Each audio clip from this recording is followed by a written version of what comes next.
Hey, what's up guys? My name is John and this video is brought to you by Grimworks Productions. Now, you've seen a couple of deck techs from us before, but now that we've been going to a couple of tournaments and we're seeing the meta, understanding the gameplay a little bit more, I have an even better one than the ones we've already brought you. So, today we're going to start off with my red-blue Babidi deck. Now you should know before trying this deck out for yourself, that Cold Bloodlust does pull this deck apart pretty quickly, so you're gonna have to think around it. It's just one card, so as long as you feed some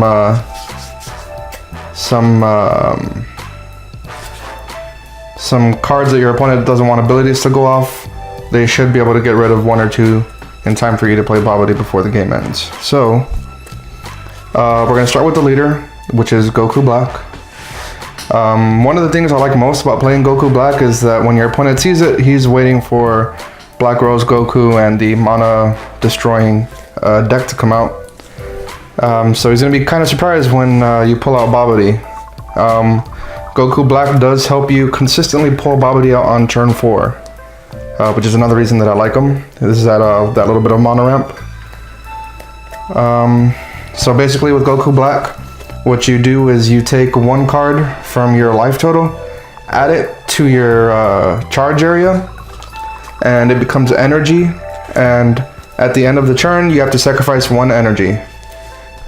Now you don't have to sacrifice the energy that you brought in, so if you spend all your energy and then you bring in another one with Goku Black's ability, you can actually sacrifice one of your tapped energies, leaving your untapped one open for negates and counter combos. Also, if you are locked out of the color that you need, use Goku Black to hopefully get the right color from your life. When he's awakened, you draw 2 cards, obviously like any other awakening. And when he attacks, you draw a card, just like 99% of leaders. But he has a completely different ability on his backside. He doesn't give you mana ramp.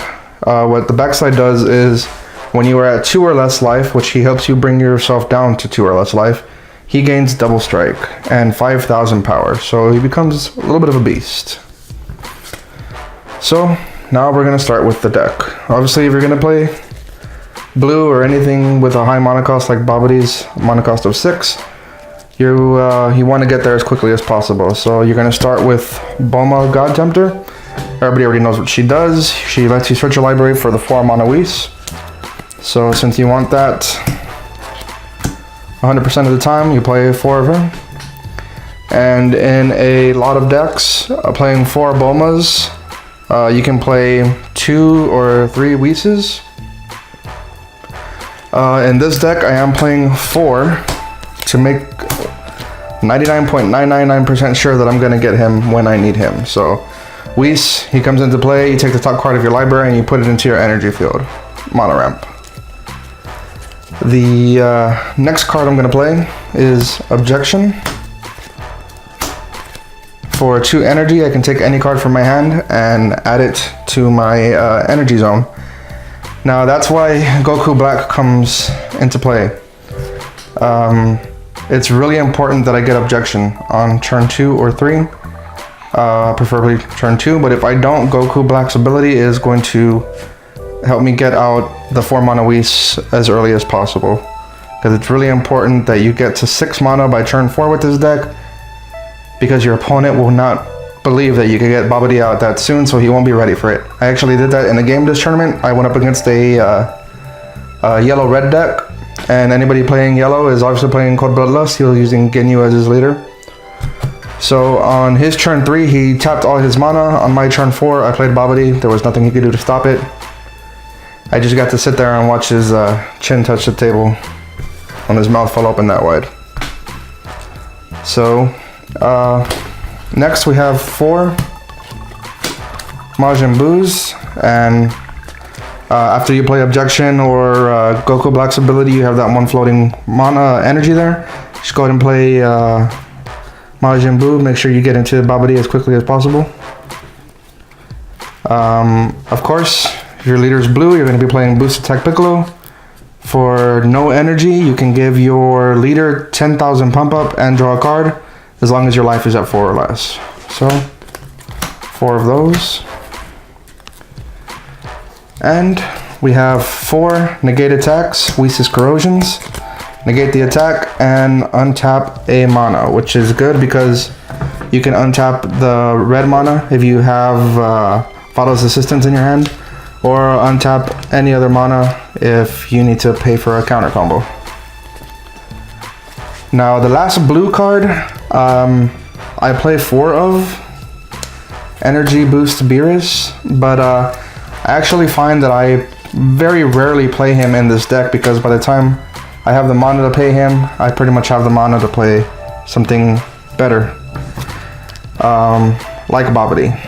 So on the games that I've played with him so far, I've only played him once or twice, and it was only as bait to try to get the Cold Bloodlust out of their hands. Pretty much if they weren't playing Cold Bloodlust, I did not play Energy Boost Beerus. So you can drop him to 2 maybe to add a few more red cards in here, or take him out altogether. It's up to you.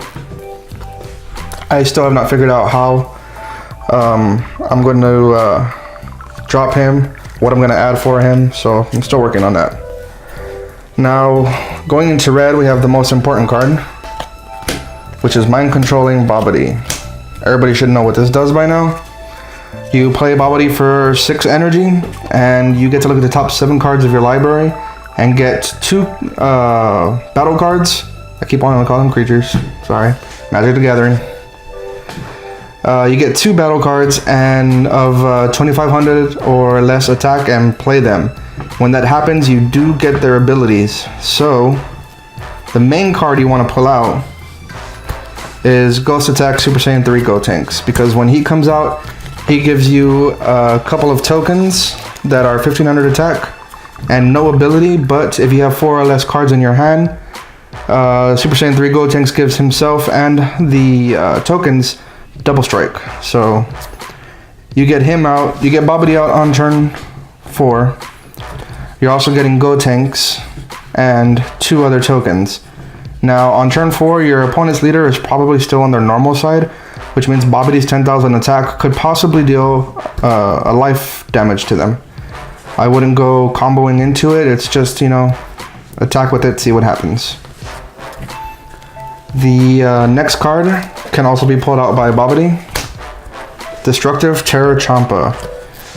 This card was really great in Season 1 of Dragon Ball Super.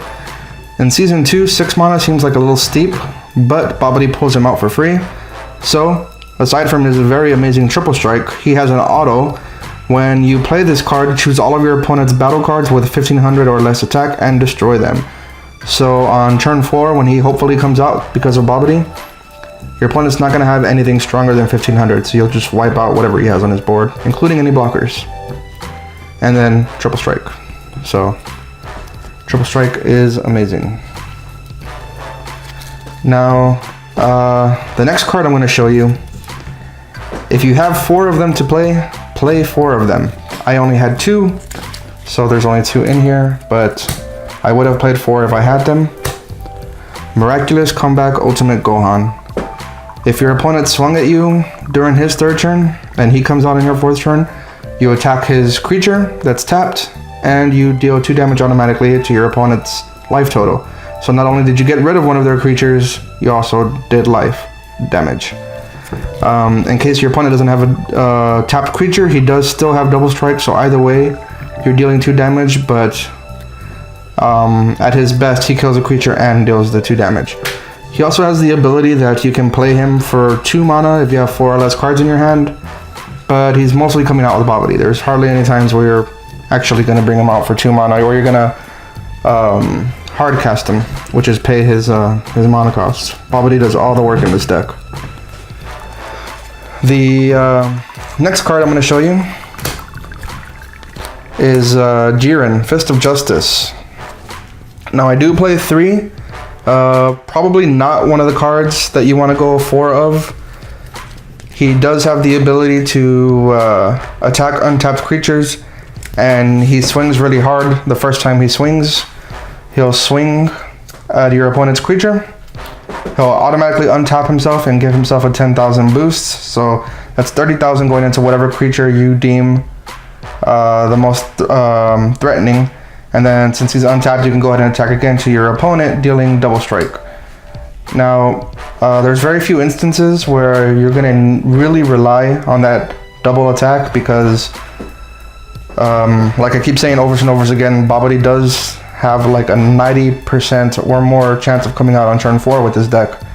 So any creatures your opponent have played are probably not that threatening to where it's going to be necessary, or even that your opponent's going to be alive at the end of this turn. So I do only play 3 Jiren Fist of Justice.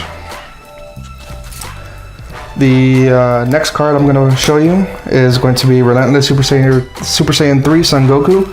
I play 3 of him just because he comes in and on that first turn he's at 2500 power, which makes him a little bit stronger. He has double strike and he can't be KO'd by your opponent's skills, so he's gonna stay on the battlefield that turn that you play him. Nothing's going to kill him like the 2-mana green card. I can't think of its name, the one with Gohan on the picture that you just discard a card to kill a creature as a negate. So he's staying on the field. The last card in the deck is going to be Vados Assistance. Now in the decks that I showed you before, you saw that I wasn't playing 8 negates. In this deck I went ahead and brought it up to 8. So far I've had a lot of them going into the energy pool early game, because I had Babidi in my hand, I had Objection in my hand, I saw that the game wasn't going exactly my way, so I knew I wouldn't need them. But if you are playing Cold Bloodlust, you are going to need to stall like a motherfucker. So it's good to have 8 negates ready for whenever you go up against a yellow deck, which is going to be more and more often now because Cold Bloodlust shuts down so many things. So you want to be ready to play a longer game if your opponent's going to counter everything that you play.